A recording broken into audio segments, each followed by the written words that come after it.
누가복음 읽기 30번째 시간입니다. 누가복음 1장 49절입니다. 보십시오. 마리아의 찬가입니다.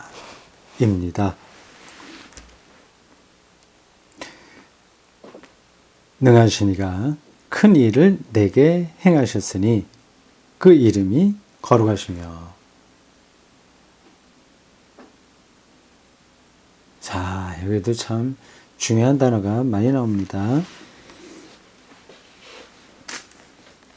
능하시니,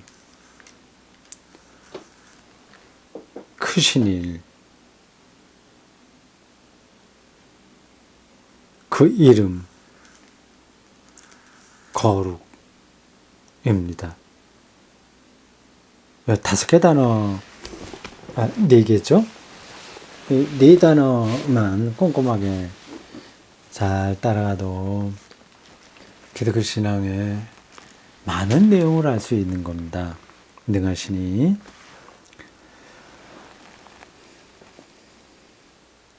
능력 있으신 분이시죠.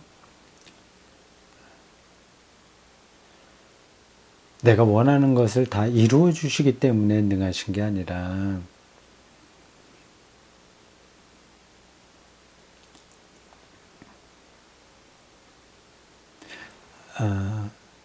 자신의 섭리를 자신의 방식으로 이루시는 유일한 존재이기 때문에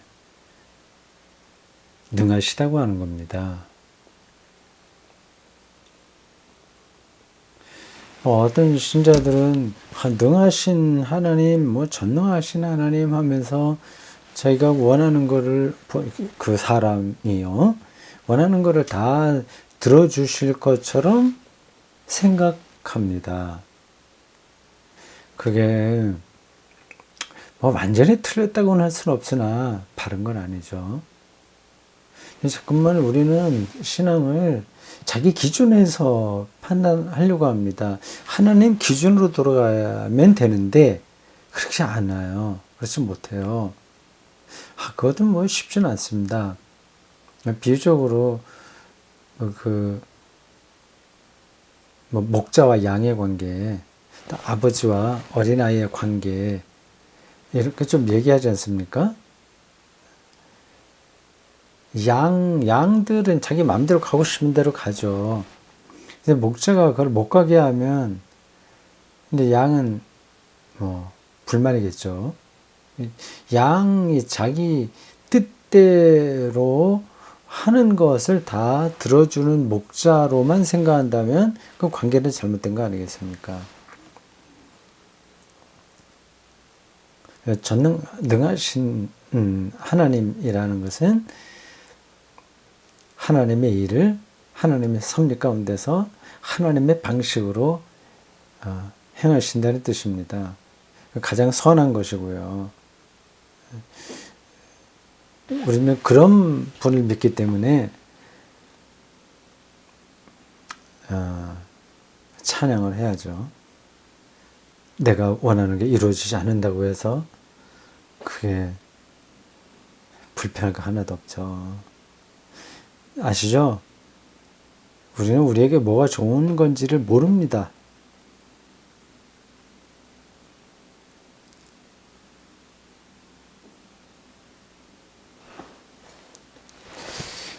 자, 능하신 이가 큰 일을 내게 행하셨으니, 크신 일 행하셨다. 그건 이 마리아의 운명에서 말한다면 예수 그리스도를 임신한 거죠. 예수를 낳은 것, 지금 몸에 잉태해서 10달 가까이 지내다가 낳게 되고, 그리고 오랫동안 키웠죠.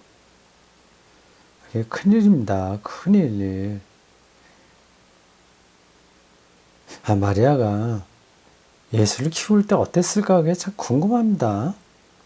그런 이야기는 성경이 거의 나오지 않습니다. 누가복음은 이제 좀 뒤에 가면 뭐 한두 번 이렇게 나오긴 하는데, 마태복음에 나오나요? 예수 어릴 적 이야기는 거의 다 생략되어 있습니다. 뭐 그건 중요하지 않기 때문에 그렇겠죠. 그러기도 하고, 어렸을 때 이야기를 사람들이 완전히 모르지는 않았을 겁니다. 당연히 예수의 어머니가 예수보다 오래 사셨으니까 뭐 아는 사람들에게 얘기를 했겠죠. 그 형제들도 있었으니까요. 근데 그 예수 어릴 적 이야기가 별로 복음서에 나오지 않는 이유는 그게 뭐 별로 중요하지 않은 것이기 때문이기도 하고, 어렸을 때는 뭐 특별하지 않으신 분이 아니었을까, 그 이유 때문이 아닐까 생각도 듭니다. 저는 예수님이 어렸을 때 평범하게 사셨을 거라고 생각합니다. 그래야 마땅하고요. 이 말은 그냥 아주 뭐 특별한 부분이 없이 그냥 평범했다 그런 뜻이 아니라, 뭐 특별하긴 하셨겠죠. 이제 그 종교적인 깊이가 어렸을 때서부터 남다르긴 했겠죠. 그러나 우리가 일반적으로 신이라고 생각할 정도의 특별한 일들이 예수의 어린 시절에는 없었을 거라고 저는 생각합니다. 어떤 외경에는 뭐 그런 이야기도 좀 나오긴 해요. 예수님이 어렸을 때부터 기적을 행했다 하는 이야기도 있습니다. 외경이에요. 근데 그런 것들은 성경에 들어오지 않았습니다. 그 성경 27권, 신약성경 27권을 경전으로 만든 결정한 학자들이 참 괜찮았던 것 같습니다. 기원 후 397년 카르타고 회의였던가요? 그게 다 그 콘스탄티노플 그 근처에 있었던가? 카르타고가? 아니야. 저쪽 북아프리카 저쪽에 있었죠? 지금 제가 그 지역이 머릿속에 상세하게 그려지지 않습니다. 물론 그 지도는 아는데 어느 도시가 어디에 있는지 그리고 대충은 아는데 모든 것은 다 잘 모르겠어요. 그건 확인해 보면 나옵니다. 근데 그때 학자들이 27권만 했는데 그 경전, 그 전까지 신약 성경이 공인받은 경전으로는 결정이 안 됐었습니다. 이건 제가 다른 때에서도 여러 번 얘기했어요. 근데 이런 이야기를 처음 듣는 분들은 이상할 겁니다. 한국 기독교인들은 성경에 대한 아주 기본적인 이해가 많이 떨어져서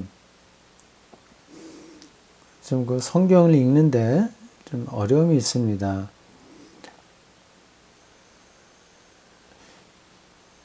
스물일곱 권 성경이 4세기 말에 가서야나 공식적으로 결정됐다고 하는 것을 처음 듣는 분들도 많을 거예요. 원래 성경은 저 기독교 안에 결정되어 있었던 걸로 알고 있을 겁니다. 그렇지 않아요. 또 구약 성경은 우리 기독교가 결정한 게 아니라 유대교가 결정한 거였다.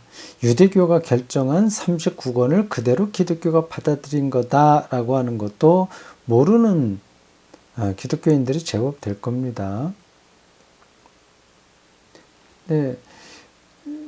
예수님의 어릴 적 이야기를 굉장히 신비롭게 적어 놓은 성경은 다 제외했습니다. 잘한 것 같아요. 큰 일을 내게 행하셨으니 그 이름이 거룩하시다. 예.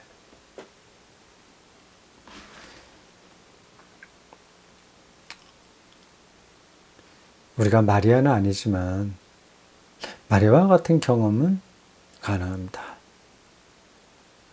하나님이 나에게 큰 일을 행하셨다는 사실을 뚫어봐야 됩니다. 그를 뚫어보는 사람은 전혀 삶이 달라질 겁니다.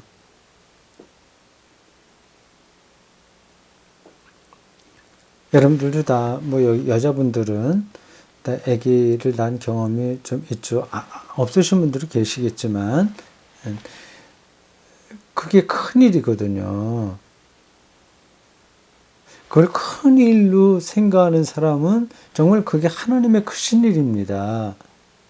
그걸 귀찮은 일로 생각하면 그건 귀찮은 일이 되는 거예요. 우리가 어떤 사람으로 살아야 되겠습니까? 밥하는 것도 그래요. 이걸 큰 일입니다. 큰 일, 정말. 그렇게 생각하는 사람에게는 그 밥하는 게 거룩한 일이 되는 겁니다. 지금 우리가 시각을 완전히 새롭게 하고 세상을 살아야 되지 않겠습니까? 그냥 뭐 우리가 뭐 도사처럼 도사연하면서 이게 했다. 나는 뭐 그렇게 도인처럼 산다 그런 차원이 아니라 뭐 그거는 그렇게 사는 사람들은 있지만 내버려 두세요. 그리고 착각하지 말아야 될 건 이겁니다. 그런 사람들이 다 도를 닦는 사람들이 아닙니다. 도사연 할 뿐이지 정말 도에 들어간 사람들은 극히 드물어요. 그러니까 그런 사람들 너무 부러워하지 않아도 됩니다. 무시할 건 없으나 부러워할 건 없어요. 우리가 하나님을 창조주로 믿기 때문에 이 세계 모든 것들이 다 사실은 거룩한 겁니다. 다 큰일입니다.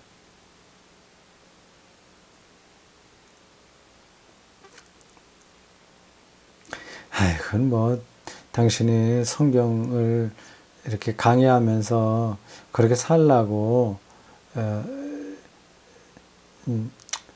이렇게 덕스럽게 살라고 신앙적으로 살라고 좋은 노릇은 맞지만 우리가 어떻게 세상에서 그렇게 사냐. 힘든데 힘들수록 더 그렇게 살아야죠. 그게 됩니다. 하녀인데도 공주처럼 살 수 있고요. 공주인데도 하녀처럼 사는 사람 많습니다. 하녀가 거룩하게 하면 그게 공주처럼 사는 거고, 공주가 공주의 일을 하녀처럼 하면 이제 하녀가 되는 거죠. 이 마리아의 찬가에서 우리가 배워야 될 점입니다. 능력이 있으신 분이 큰 일을 우리에게 행하셨어요. 거기서 제외되는 사람 하나도 없습니다. 큰 일을 큰 일로 느끼는 사람이 바로 마리아와 같은 사람이에요. 그렇게 하시는 분이니 그분의 이름은 거룩할 수밖에 없는 거죠. 정말 거룩하신 분입니다.